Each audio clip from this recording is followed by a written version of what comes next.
Bienvenidos hermanas y hermanos en la fe.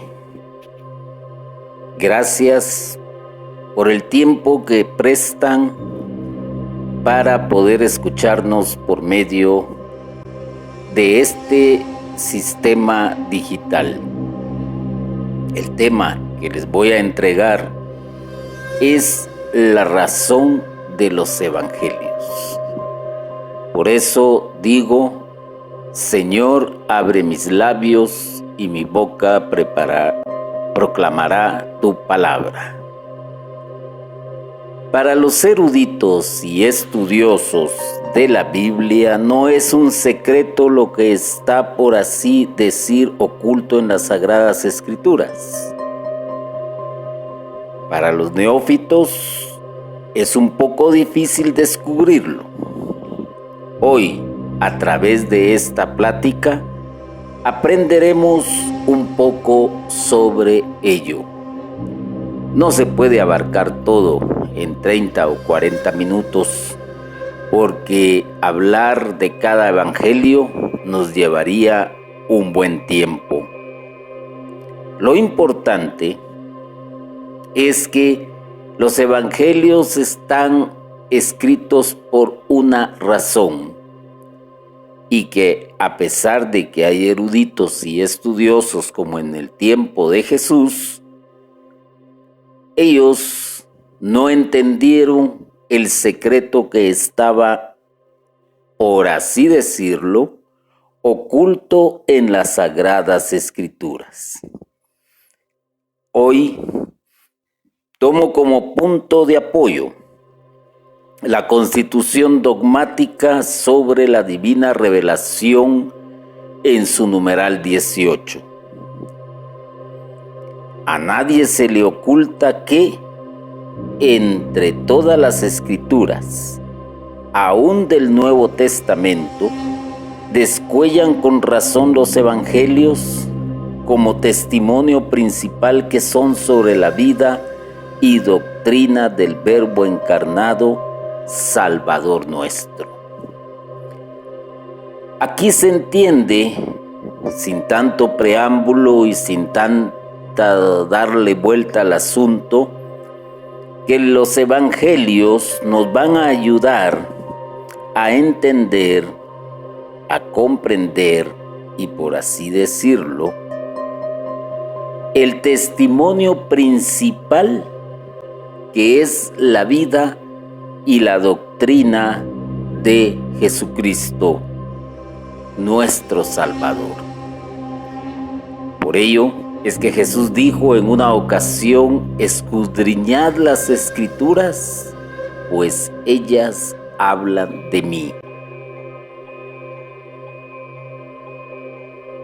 Cuando usted lee la Biblia y lee pasajes del Evangelio, gracias a Dios y gracias a la Iglesia Católica, y en este caso pues a un sacerdote que se tomó el tiempo, que no cabe la menor duda, inspirado por el Espíritu de Dios, separó prácticamente toda la lectura en capítulos y más adelante en versículos.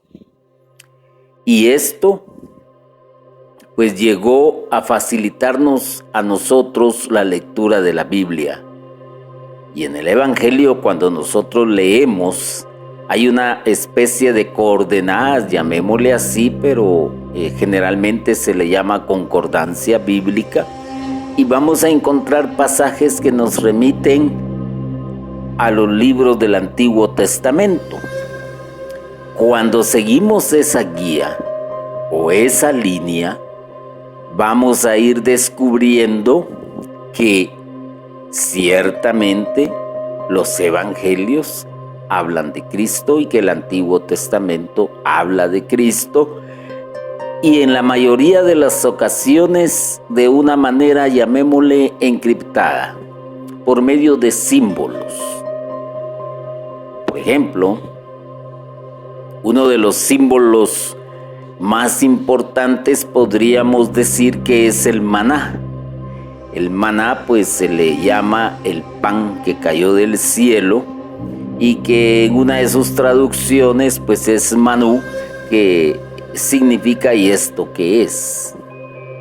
Y Jesús hace alusión a ello cuando dice: yo soy el verdadero pan que bajó, no como el que comieron vuestros padres.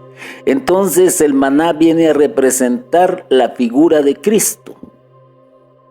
Y cuando tú lees también otros pasajes bíblicos, partiendo de los Hechos de los Apóstoles hasta el Apocalipsis, vamos a encontrar también una relación sobre lo que hablan, y de lo que hablan es de Jesús. Entonces podríamos decir que la Biblia es cristocéntrica.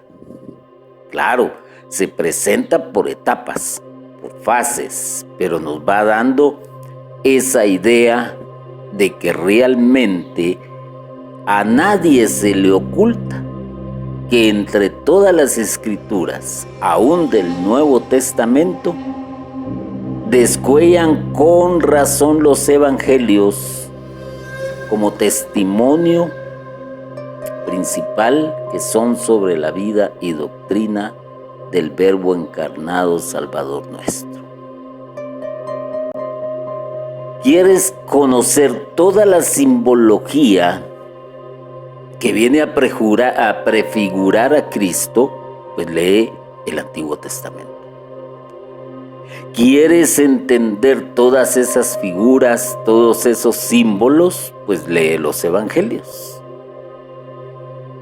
Y si aún así no queda claro y hay una explicación, pues leamos a partir de los Hechos de los Apóstoles. Entonces nos vamos a ir dando cuenta que lo importante acá es Jesús y al mismo tiempo la doctrina que Él nos ha dejado plasmada en los Evangelios.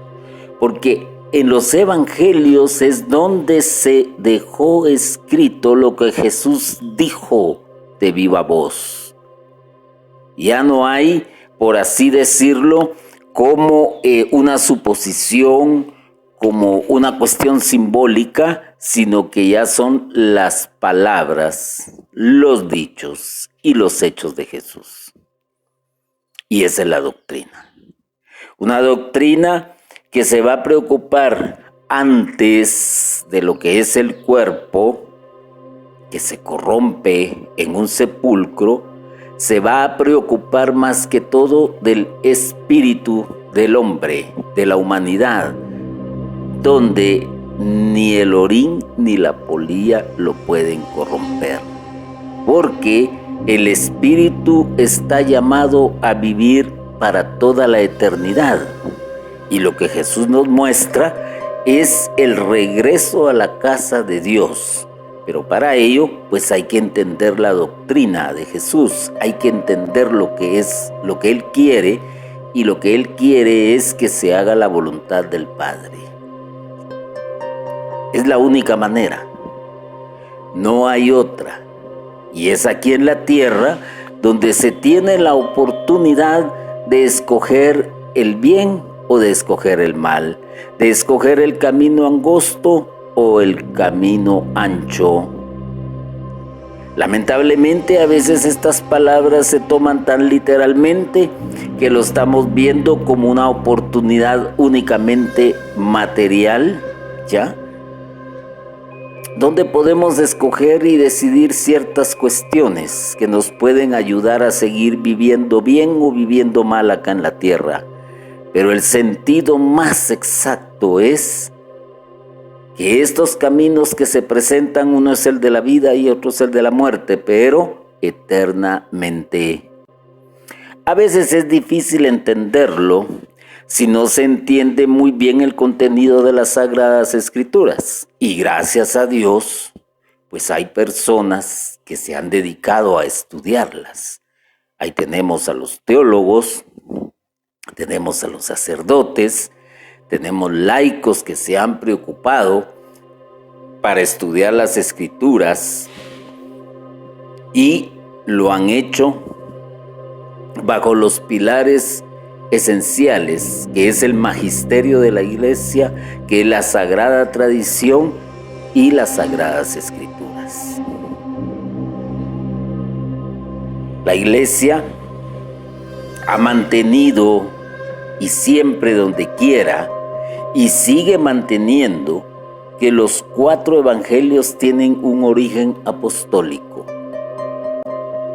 Y esto no es casualidad, no es porque se quiso o, como decimos, porque se dio la gana. No, es por el contenido que fue, si hablamos de los evangelios directamente, que fue trasladado de viva voz por medio de los apóstoles, aquellos hombres que convivieron con Jesús, que estuvieron con Él en las buenas y en las malas, en las alegrías y en las tristezas, que escucharon de viva voz las 24 horas del día, si así se quiere entender, la doctrina de Jesús.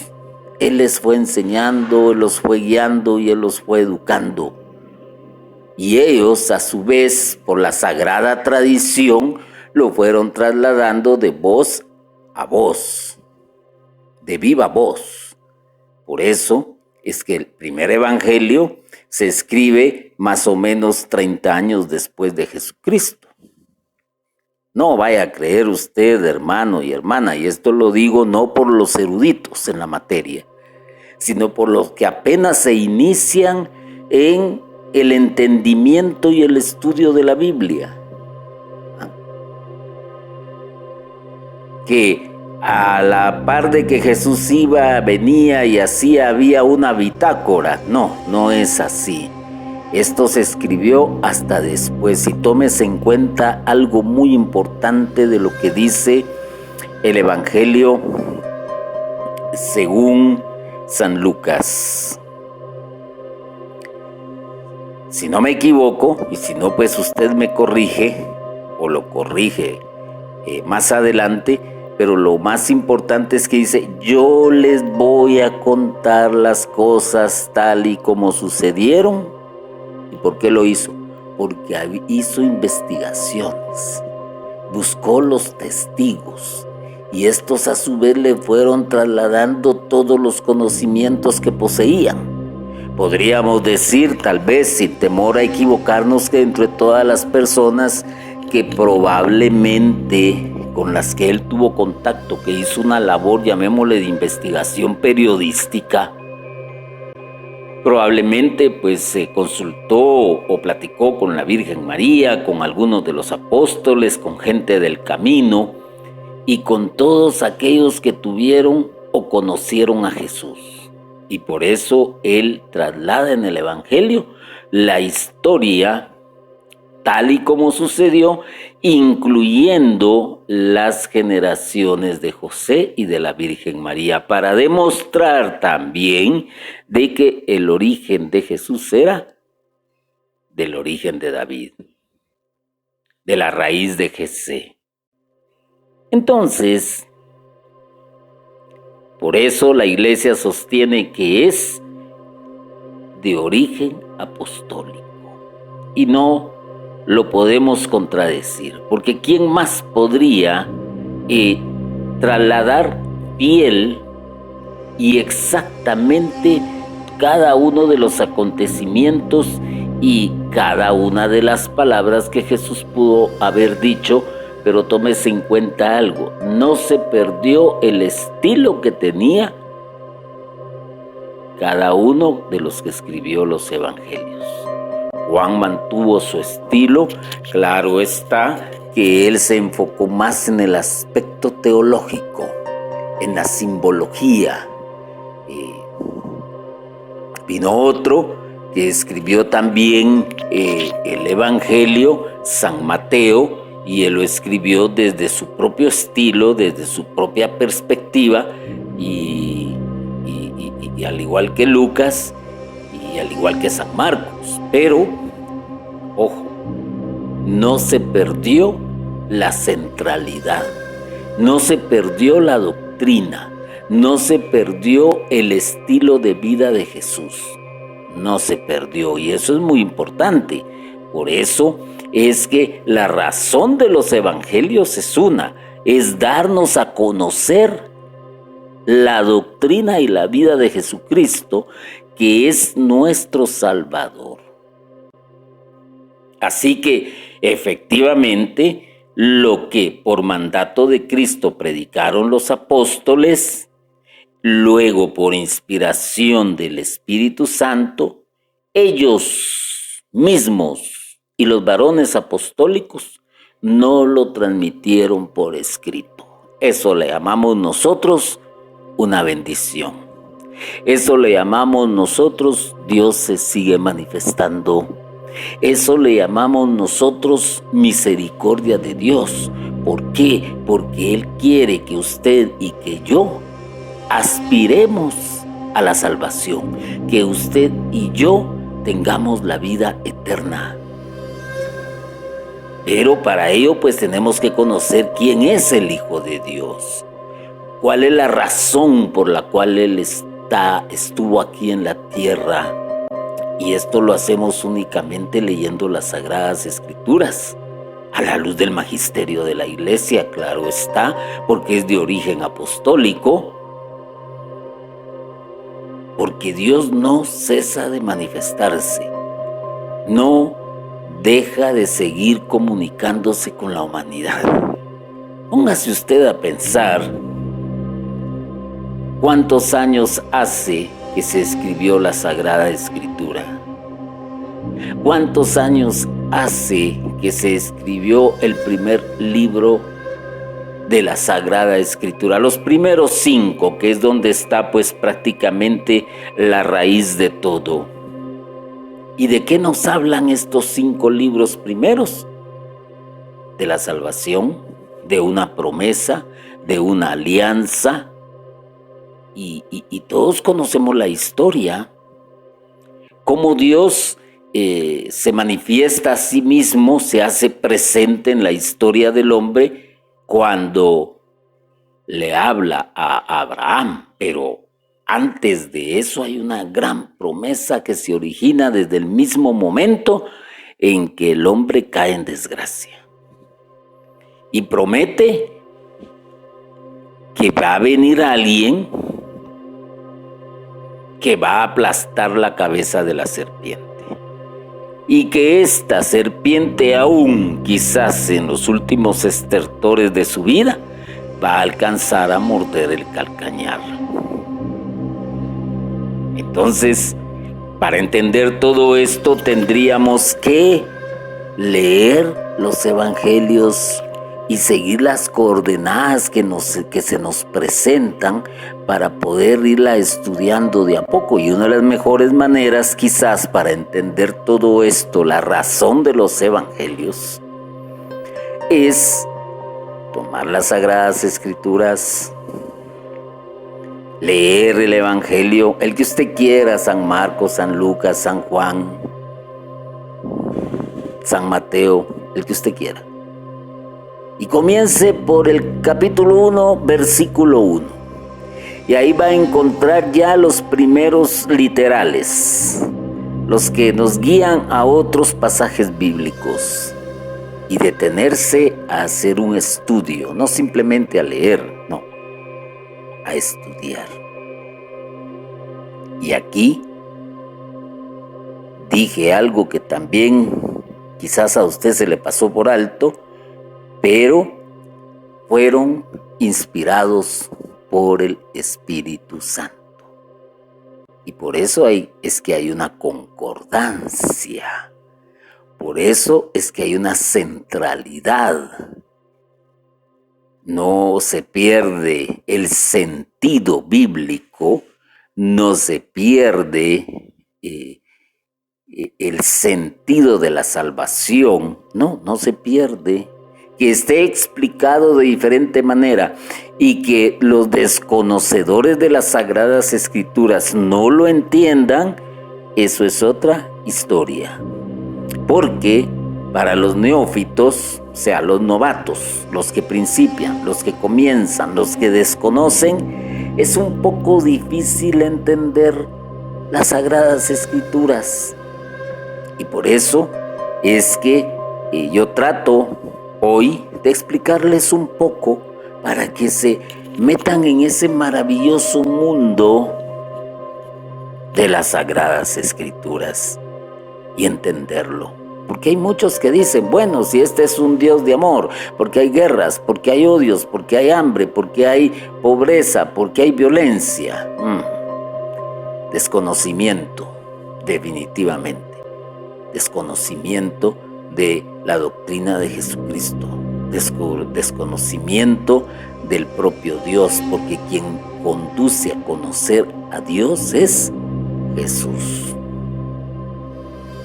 Y el Espíritu Santo, que fue enviado para que no nos quedemos solos hasta la segunda venida del Señor, es algo que hay que ponerle mucha atención, porque solo el Espíritu entiende lo que el Espíritu habla. Y cuando lo digo de esta manera, es que para entender al Espíritu tendríamos que ser seres espirituales donde tenemos que dejar de lado la razón, de lado la lógica y entenderlo desde la perspectiva del Espíritu. Así de simple. Por ejemplo, le voy a poner este ejemplo que a muchos no les va a gustar, pero nos encontramos ante una persona que es discapacitada, en este caso pues que es sordomuda, y ellos tienen una particularidad de comunicarse con las manos. Si yo soy un neófito en el asunto, por más señas que me hagan no le voy a entender absolutamente nada. Y va a aparecer otra persona que está en la misma situación y se van a comunicar con el lenguaje de manos de una manera rápida e increíble. ¿Por qué? Porque están en sintonía, porque conocen lo mismo. Por eso es que cuando un cristiano le habla a otra persona que desconoce y que solamente ha oído hablar de Jesús, solamente ha oído hablar de la iglesia, solamente ha oído hablar de la Biblia, nos va a mirar como animalitos raros y no nos van a entender absolutamente nada, hasta tal vez que él lo vaya entendiendo y comprendiendo. Así que el Espíritu Santo pues es gran actor de la vida de hoy. Y podríamos decir que como fundamento de la fe, a saber, el Evangelio tetramorfo, el hombre se identifica con Mateo, ya que su Evangelio destaca predominantemente sobre los demás por su intención de caracterizar a Jesús como el Rey de los judíos y el Mesías profetizado por las Escrituras.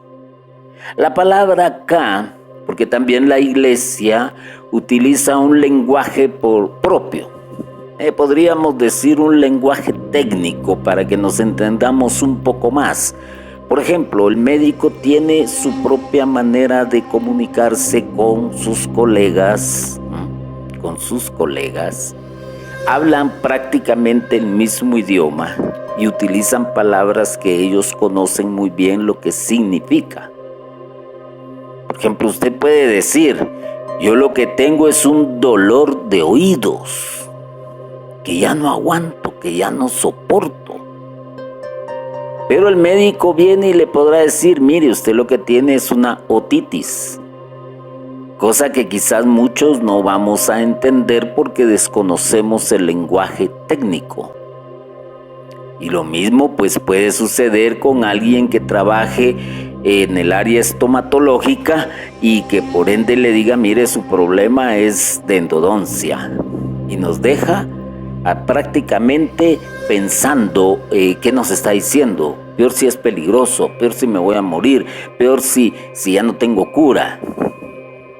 Estomatológico, pues es el odontólogo, y endodoncia, pues es lo que muchos conocen como canalizar el nervio, extraer el nervio,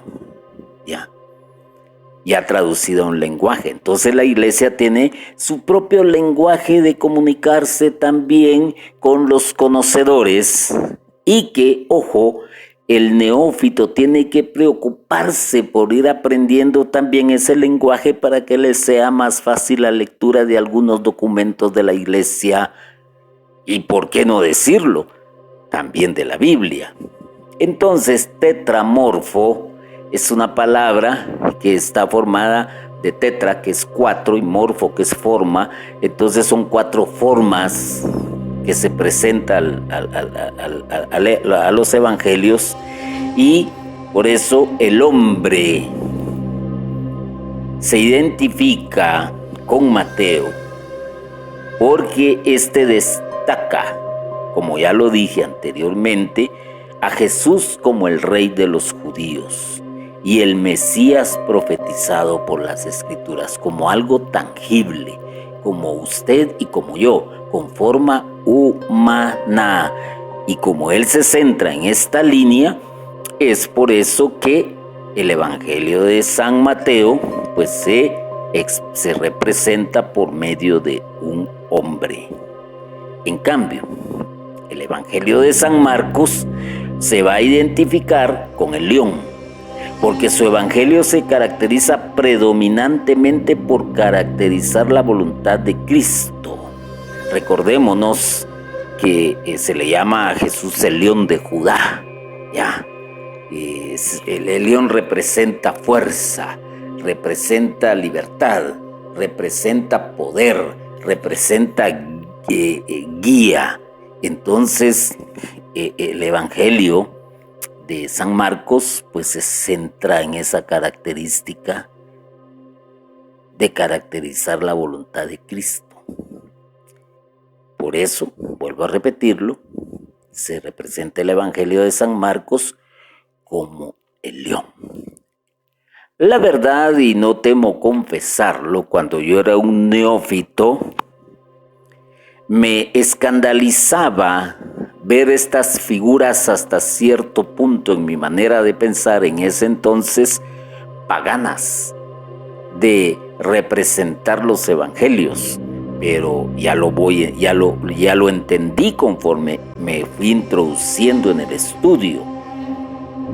Y por otro lado, a Lucas se le representa el Evangelio de San Lucas como el toro, ya que el Evangelio escrito por un médico caracteriza predominantemente el sentimiento del Cristo.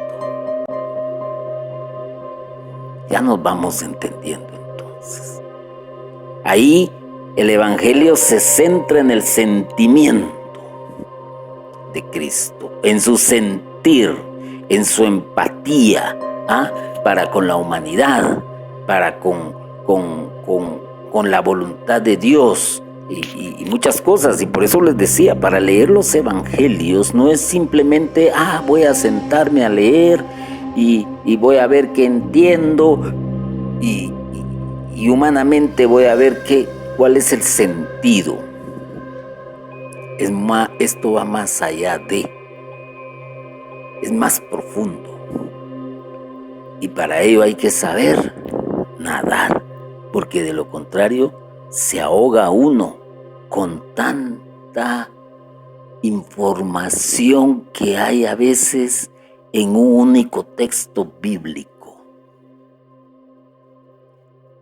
El águila también representa a uno de los evangelios, ha sido asociada a la figura de San Juan, ya que su evangelio trata de caracterizar lo más elevado y profundo del pensar de Cristo. Es la filosofía de Cristo.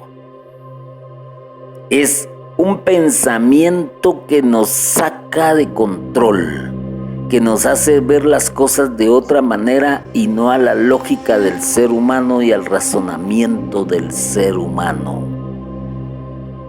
Ahora se va entendiendo entonces la razón del por qué existen los evangelios, como que viene a ser, por así decirlo, la explicación al Antiguo Testamento, como se le llama.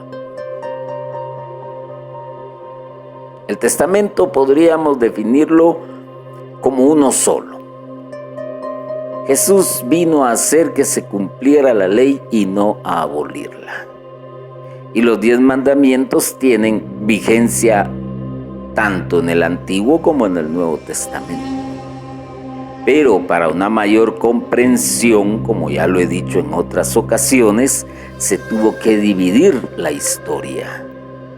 Entonces, la antigua alianza, eso sí, y la nueva alianza, que nos va a llevar a una vida eterna, pero no es en automático.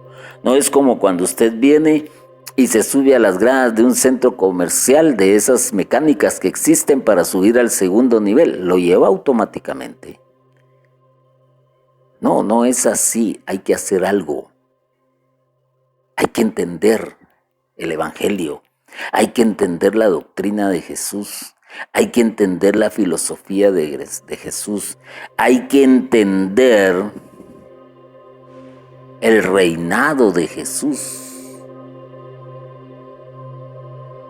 Me gustaría citar acá, o más bien dicho, cito acá, a Tomás de Kempis en el libro primero.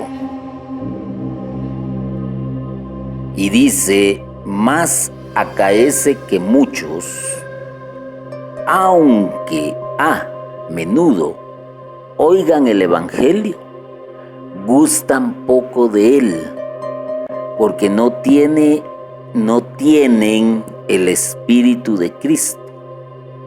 El que quiera entender plenamente y saborear las palabras de Cristo, conviene que procure conformar con Él toda su vida. Solo el Espíritu entiende al Espíritu. Es increíble, pero la gran mayoría, por así decirlo, y es una minoría lamentablemente, cuando asisten a misa, se lo toman como en broma, como que no se lo toman en serio. Y hay quienes les es aburrido el escuchar la palabra del Señor. Recordémonos que generalmente se hacen 3 lecturas el día domingo. Una que corresponde al Antiguo Testamento, otra que corresponde al Nuevo Testamento y otra que corresponde a los Evangelios. Y claro está, todos sabemos que los Evangelios se leen en un año por medio de lo que conocemos como ciclos. El ciclo A, B, C y D.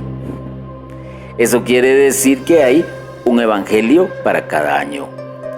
Y como muchos ya tienen la costumbre de asistir a la Sagrada Eucaristía los domingos, pues las lecturas podrán coincidir. Y dicen: ese pasaje ya me lo sé, eso ya lo escuché. Y probablemente sea hasta cierto punto aburrido y desesperante, más si el sacerdote pues no tiene la dicción necesaria para poderlo transmitir y que sea agradable a los oídos. Entonces no les gusta.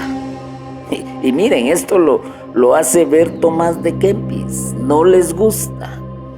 Y como vuelvo a decir, la gran mayoría quizás. Tanto así que cuando termina la lectura del Evangelio, pues se procede a la homilía. ¿Y qué sucede? Ya ni nos acordamos de qué trataba el Evangelio. ¿Cuántas veces no has escuchado tú, por ejemplo, la parábola del hijo pródigo?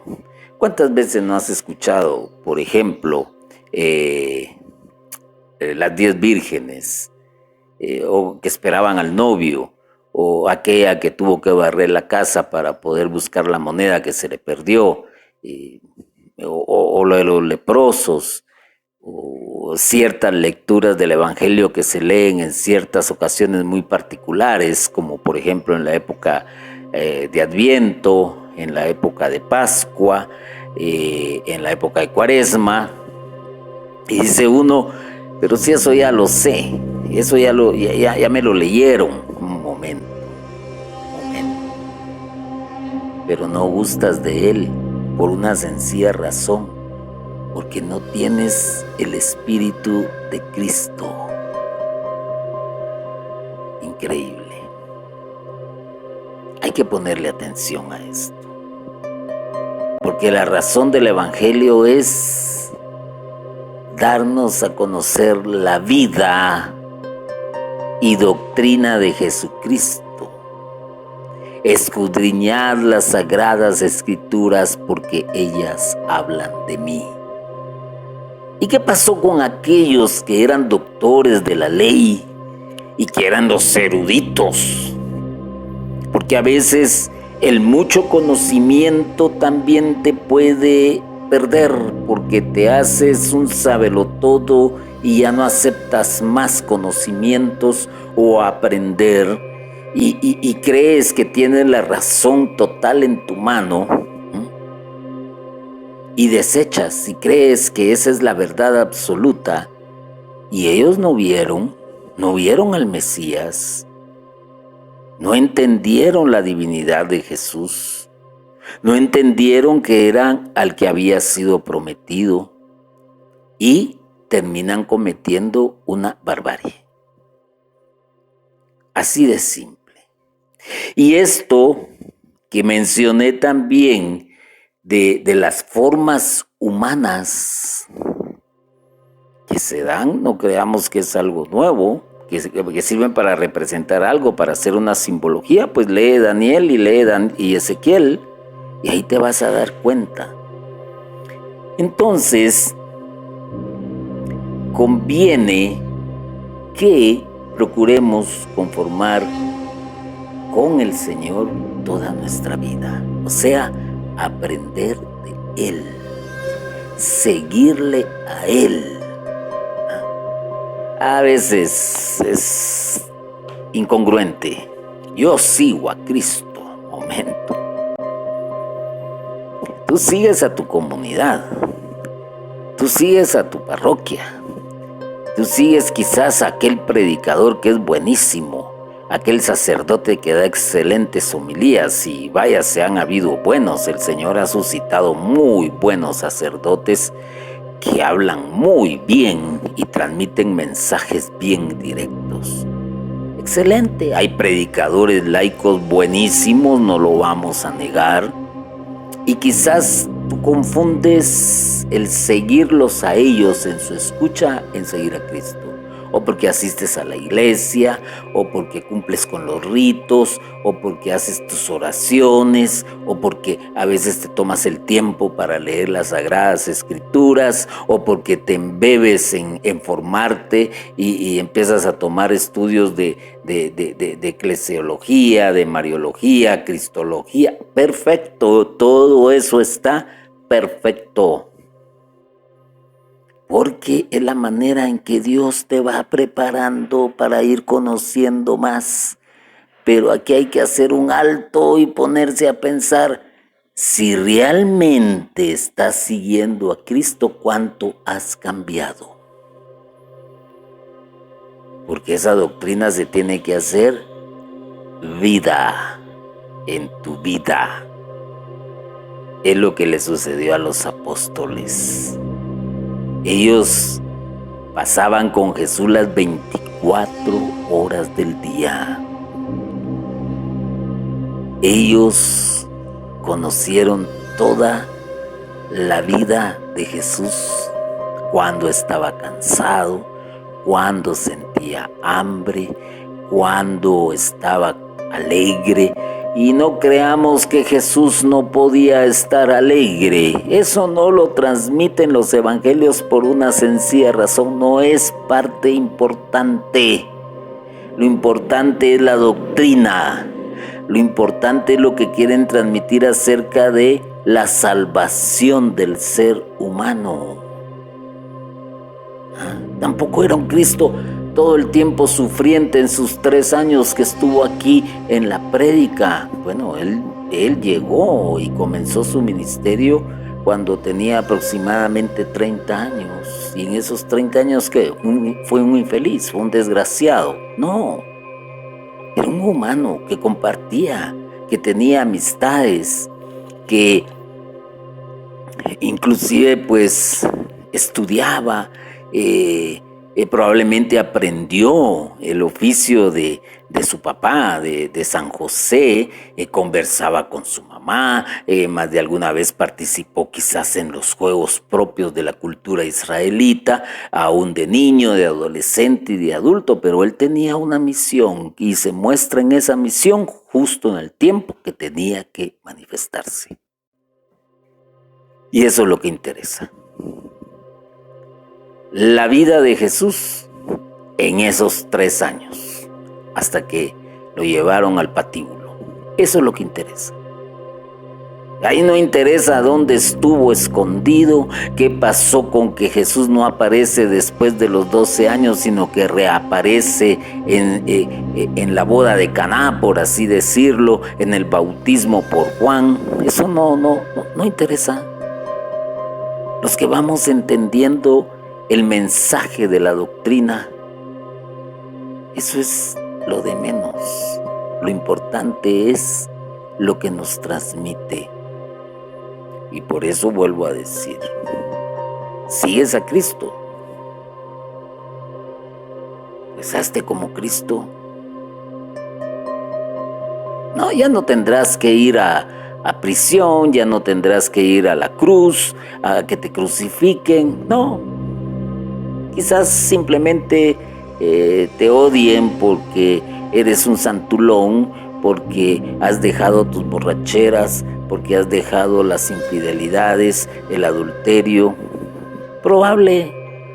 ¿Y qué pues? Porque al final de cuentas lo que te interesa es salvar tu vida eterna, no esta terrenal. No es eso. Entonces yo te puedo decir lo siguiente, y te lo digo a manera de resumen, La razón de los evangelios es Cristo. Punto. No hay otra. A ti te toca ir más allá. A ti te toca comenzar por leer los evangelios y a la par de los evangelios tener tu catecismo de la Iglesia Católica. ¡Qué bonito! 2 pilares. Y estos mismos te van a ir introduciendo, aunque tú no lo creas, a todo un amplio mundo de sabiduría y de conocimiento. Pero tómate tu tiempo. Tómate tu tiempo. Hoy tenemos, con todo lo que se han preocupado muchísimos e inspirados por el Santo Espíritu, hoy tenemos la facilidad de leer de una manera más cómoda y menos cansada, porque el catecismo de la Iglesia Católica, al final del libro, hay un apéndice, temático, hay una amplia gama de dónde fueron, de qué libros fueron citados los pensamientos que se traducen, que se plasman en el catecismo. Y por si fuese poco, hay numerales que te trasladan a los documentos de la Iglesia, Evangelii Nuntiandi, por ejemplo, la Dei Verbum, etc. Y entonces leyendo paso a paso vas a ir teniendo una comprensión, pero que no tienes idea. Y eso te va a ir llevando a entender a nuestro lenguaje, a nuestra actualidad, la doctrina de Jesús. Él apareció en los momentos en que la gente era más sencilla y era más humilde y por lo tanto recibía por fe muchas cosas, pero hoy vivimos en un mundo tan avanzado, tecnológicamente, científicamente, pero tan atrasado espiritualmente. ¡Qué contradicción! Hoy nos asombra, por ejemplo, la robótica, que ya con toda la tecnología existente, pues ya casi parecen seres humanos y hacen gestos y se ve hasta cierto punto una naturalidad en ellos. Estamos viendo lo de la inteligencia artificial, que es una especie de pensamiento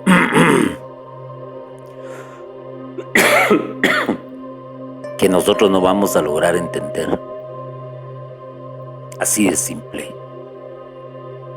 No lo vamos a lograr entender hasta que ya lo tengamos encima en su totalidad. Pero hoy tú tienes, por ejemplo, un smartphone, Smart TV, Smartwatch. Solo la palabra smart está diciendo inteligente, y no es porque piense por sí mismo, sino por la facilidad con que puede hacer las cosas y la velocidad. Hoy te pones a un canal de televisión, por ejemplo, y ves con un clic en tu control remoto o simplemente por medio de un comando de voz, ve la información de la película, quiénes son los actores, cuánto dura la película, de qué trata la película, y si te apetece eso más el thriller, pues la miras. El smartphone te permite grabar, te permite tomar fotos, te permite comunicarte por medio de voz, te da acceso a internet a una velocidad increíble y muchas cosas más. Mide tus pasos, mide distancias, etc. Y un smartwatch, ¿no? Te toma el ritmo cardíaco, la oxigenación, te ayuda en tus ejercicios, etc. Pero la inteligencia artificial va encaminada a una autonomía. Y entonces la pregunta es, ¿y aquí dónde va a quedar Cristo? ¿Dónde va a quedar el Evangelio? ¿Dónde va a quedar el ser humano? Entonces, para eso estás tú y para eso estoy yo, para explicar. La esencia no es la materia.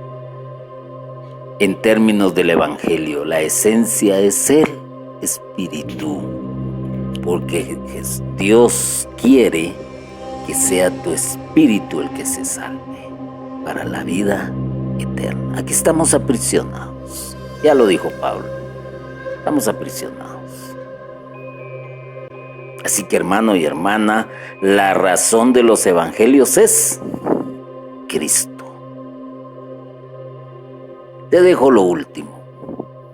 El que quiera entender plenamente y saborear las palabras de Cristo, conviene que procure conformar con Él toda su vida. Bendito y alabado sea Jesucristo por siempre.